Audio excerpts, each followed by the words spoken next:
কলগাছিয়াৰ ৩৭ নং গুইলেজা গাঁও পঞ্চায়তত হৰ্চ ট্ৰেডিং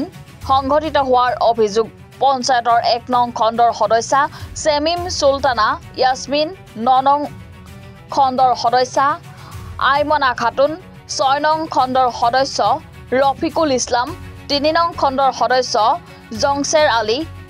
২ নং খণ্ডৰ সদস্য আব্দুল হালিম আৰু ৪ নং খণ্ডৰ সদস্য মুন্নাফ আলীক অসমৰ বাহিৰে হোটেলত আবদ্ধ কৰি ৰখাৰ অভিযোগ ১ নং খণ্ডৰ সদস্যা চেমিম চুলতানা ইয়াসমিন স্বামী জিআৰএছ নুৰুল আমিনৰ বিৰুদ্ধে উত্থাপন হৈছে এই অভিযোগ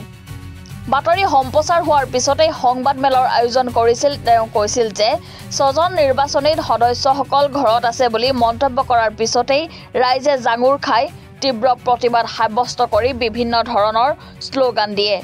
কেৱল নিৰ্বাচিত ৱাৰ্ড সদস্যসকলে ধনৰ বিনিময়ত বিক্ৰী হৈ আত্মগোপন কৰিছে বুলি অভিযোগ উত্থাপন হৈছে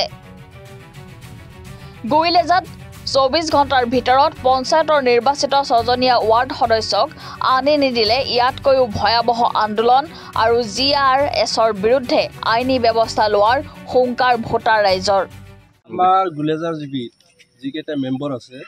এই মেম্বৰকেইটা ধৰক যাই প্ৰতিনিধি বনাইছে ৰাইজে সব বেয়া পাই আছে কিন্তু পলাব লাগে কিয় ইয়াতেই থাকিব লাগে বেচা খাল কিয়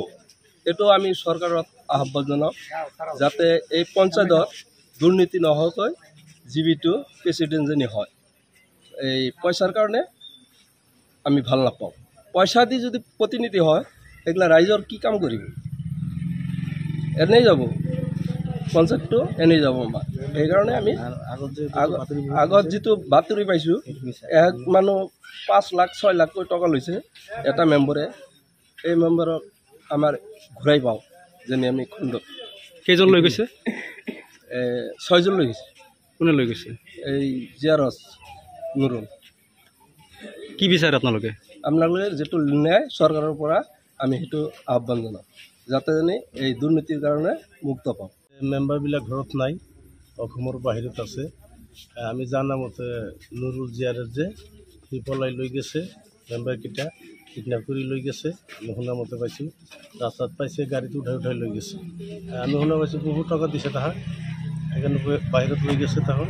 এতিয়া আমি চৰকাৰক অনুৰোধ জনাওঁ যেনেকৈ হ'লেও মেম্বাৰকেইটা আমাক ওলাই দিব লাগে কেইজন লৈ গৈছে ৬জন লৈ গৈছে কি বিচাৰে আপোনালোকে আমি বিচাৰোঁ চৰকাৰক অনুৰোধ জনাওঁ যে যেনেকৈ হ'লেও আমাৰ মেম্বাৰকেইটা আমাৰ ঘূৰাই দিব লাগে এইখিনি ভালদৰে এটা পঞ্চায়ত গঠন হ'ব লাগে আমি ভাল মানুহ এটা খোজোঁ যে ভাল মানুহ এটা হ'লে পঞ্চায়তটো ভালদৰে চলিব লাগে নহ'লে আমি অনুৰোধ জনাওঁ চৰকাৰক যেনেকৈ হ'লেও আমাৰ মেম্বাৰবিলাক ওলাই দিব লাগে অসমতো নাই আমাৰ অসমৰ মানুহে আমাৰ গাঁৱৰ মানুহে ভোট দিছে এইবিলাক হ'লে অসমৰ বাহিৰত কিয় পলাব লাগে বাহিৰত যাব দৰকাৰ নাই না